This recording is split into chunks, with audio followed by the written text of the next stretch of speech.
Hello friends, today's topic is Kirchhoff's laws. Actually, the simple circuits for this parallel combination and the series combination we can solve easily by using the Ohm's law.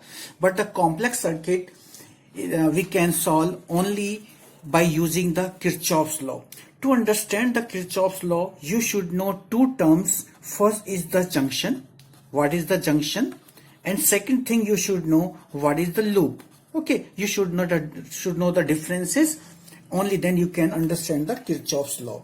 So Kirchhoff's law, junction means it is any point at which the two or three conducting wires meet is known as the junction. Okay, suppose this is a point where the two or three wires are joining. Okay, are joining. So this point is known as the junction. And the loop means it is a closed conducting path. Okay, like this. It is closed conducting path. So it is known as the loop.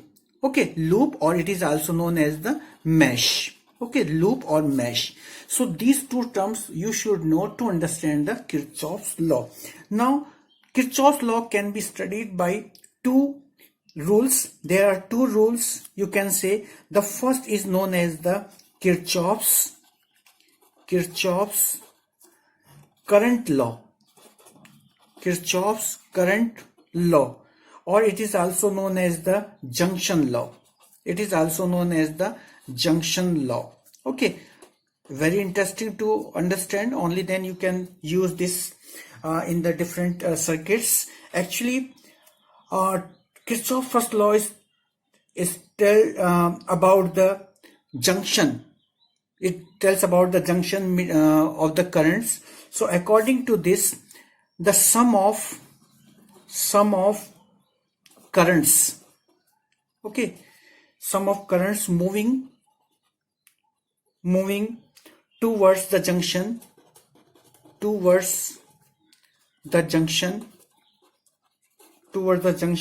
is always equal to the sum of current moving away from the junction. Okay, so it means that the algebraic sum of the current at any junction is always zero. Remember the current. I'm making suppose this is a junction. Okay, like this. Okay, different currents are coming here. Suppose it is I1, suppose it is I2, it is suppose I3, it is suppose I4, it is suppose I5, it is suppose I6. Okay, we have so many currents and this is the junction. So according to this, resultant total, that is the sum, it is equal to I1, say I1 plus I2 minus I3. Okay, you just remember the sign convention also. The current which is leaving the junction is always negative,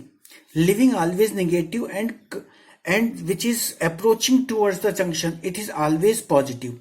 So it is always positive and it is always negative. Remember, okay, you have to remember this sign convention. So here I1 is positive, I2 is positive, I3 is negative, I4 is also negative, I5 it is positive, and I6 it is negative.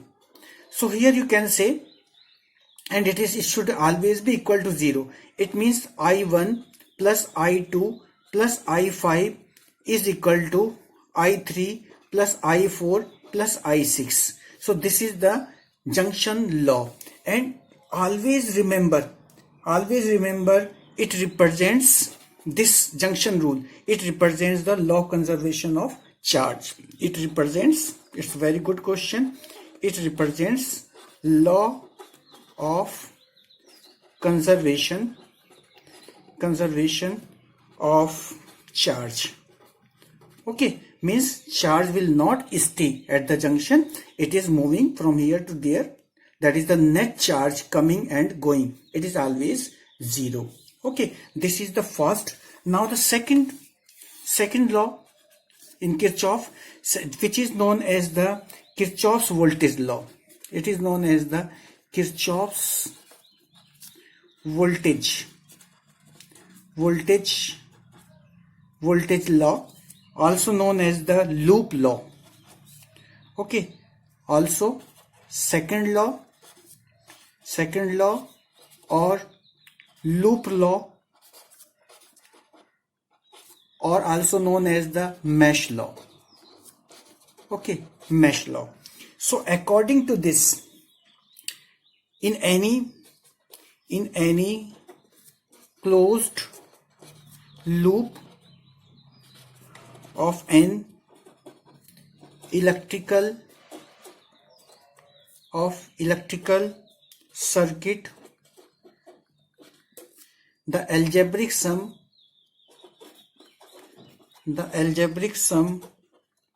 of all the potential difference across different elements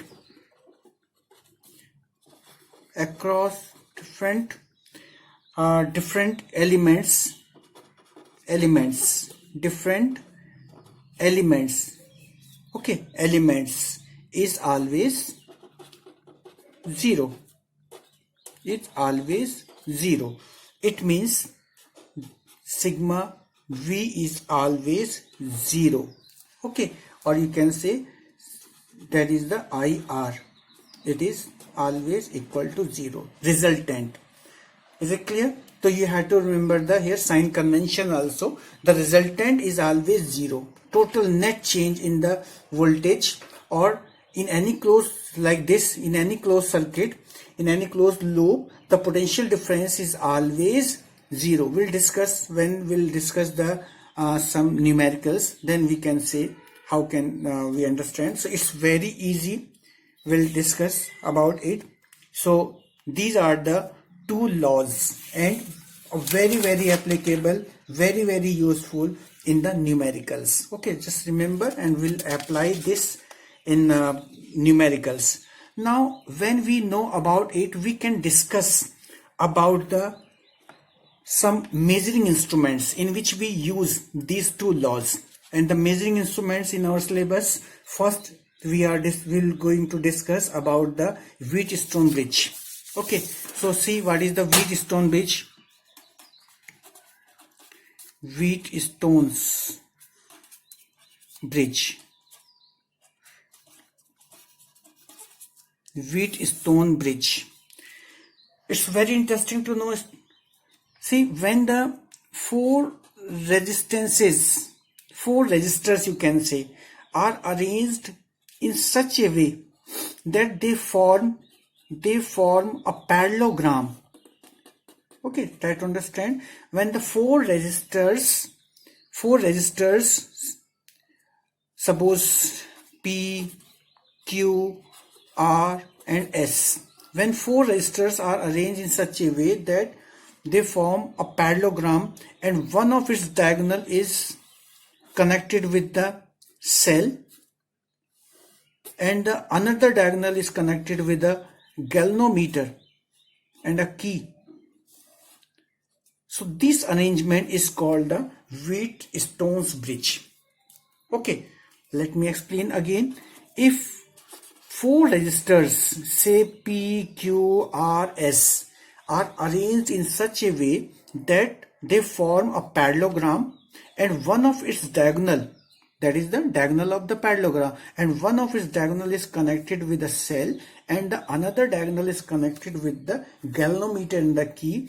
This arrangement is called the Wheatstone bridge. Okay, I am giving the names also here, A, B, C, D.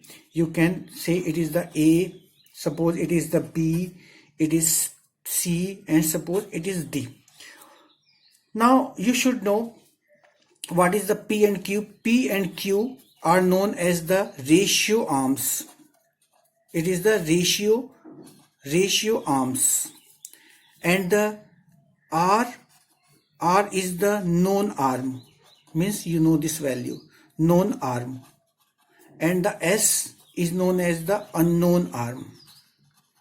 It is the unknown arm, means you have to find the value of the resistor which is connected. And the BD and AC are called the conjugate arm. Conjugate arm. Why it is the conjugate arms, I will explain. First of all, we'll find the balance condition. Actually, when the Wheatstone bridge is balanced, in that case no current will flow. No current will flow through the galvanometer, and galvanometer will show the zero deflection. So that condition is called the balance condition. Okay, what is the balance condition? In which current through the galvanometer becomes zero. Okay, becomes zero. So we will find the condition for the balance. So see how can we find the balance condition and the formula in that condition. Balanced condition you can say. Okay, suppose this is the current divided, because it is in parallel, so say it is the I1, it is the I2. Okay, no current is flowing in the balance condition, say it is the I1 here and here it is the I2. Okay, now both are meeting here like this, and now the resultant is again it is the I. Okay, I is starting from here, it is the I divided I1 I2, and finally we get I. Now apply the Kirchhoff's law. Okay, I am taking the first, it is the first mesh, first loop, it is the second, it is the first, it is the second. Now first, see how we'll apply, see carefully. So it is the resultant or algebraic sum of the potential. So what is the potential? We know V is equal to IR, na? V is equal to IR. So I and the PQRS, these are the resistances, na? So I1P, you can write P I1. Okay, now current is like this, it is the first mesh, P I1, no is here, and this is the RI2. Okay, and the direction is reversed. It was like this, it is opposite direction. Now the direction of the current is opposite. So right here minus. So it is RI2. Okay, PI1, direction of the current reverse. So it is the RI2, and no cell is connected in this loop. So it is equal to 0. Okay, this is the first case. Now see the second loop. Second loop is starting from here. It is the QI1. Now again the direction of the current is reversed. So it is the SI2. Okay, QI1 minus, direction is current. Direction of the current is changed, reversed. So it is the SI2 is equal to 0.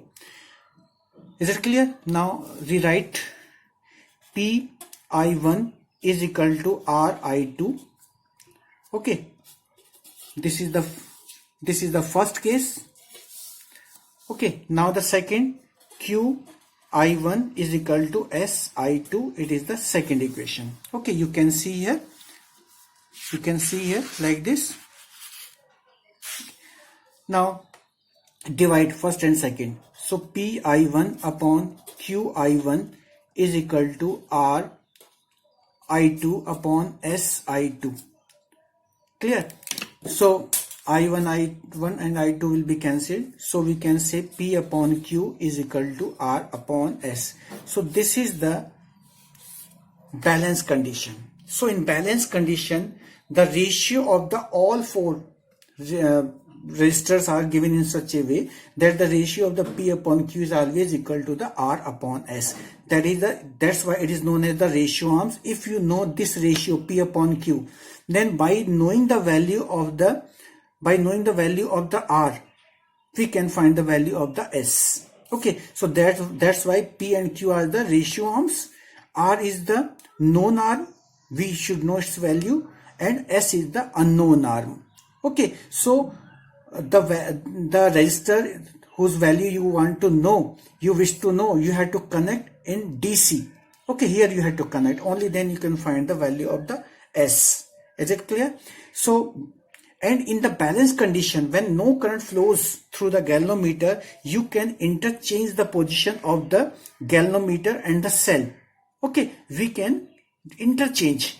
So that's why, and there will be no change. There will be no effect on the circuit balance condition. There will be no effect on the balance condition when we interchange the galvanometer and the cell in the balance condition. So in that situation, there will be no effect in the circuits. That's why these two arms, BD and the AC, is known as the conjugate arms, that is interchangeable. These are the interchangeable. So this condition is known as the condition of the Wheatstone bridge when it is completely balanced. So after this, we'll discuss application of the Wheatstone bridge, that is the most important. It is the meter bridge in the next video. Thank you, students.